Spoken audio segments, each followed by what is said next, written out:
ci saranno ancora alcuni Vertice passaggi, ristretto tra il premier Giuseppe Conte e i ministri domani sull'autonomia. L'iter riprende dopo uno scambio duro tra il presidente del Consiglio e i governatori di Veneto e Lombardia, che al messaggio di Conte agli italiani del nord, con cui ha voluto spiegare timori e riluttanze del governo, hanno risposto con una lettera aperta in cui si chiede un'autonomia vera, non un pannicello caldo. Non ci stiamo a essere presi in giro, scrivono Luca Zaia e Attilio Fontana. Se si continua con una farsa, come accaduto finora, non firmeremo nulla. Parole che Zaia ribadisce anche oggi. Il mio auspicio è che il governo da subito dia vita alla sua proposta di autonomia in maniera tale che si possa confrontarla con la nostra e se ci sarà un punto di incontro la firmeremo. Se sarà una farsa, se sarà una finta autonomia, decisamente non possiamo firmarla, anche perché saremo irrispettosi nei confronti dei nostri cittadini e non rispettiamo comunque la Costituzione. Nel governo esponenti come il ministro dei beni culturali Alberto Bonisoli si dicono ottimisti sul fatto che domani si troverà una sintesi,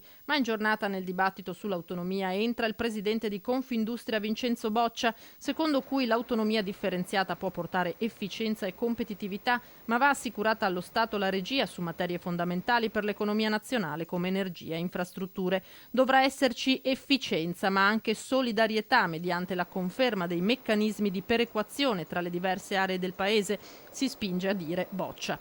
I governatori chiariscono di voler solamente cercare di rendere più semplice la vita di chi vive nelle regioni che chiedono l'autonomia. Noi abbiamo fatto un progetto serio, validato a livello scientifico, non vogliamo la secessione dei ricchi, non possiamo accettare che si dica che vogliamo creare un paese di serie A e di serie B e vogliamo solo l'efficienza, la responsabilità e la modernità di questo paese.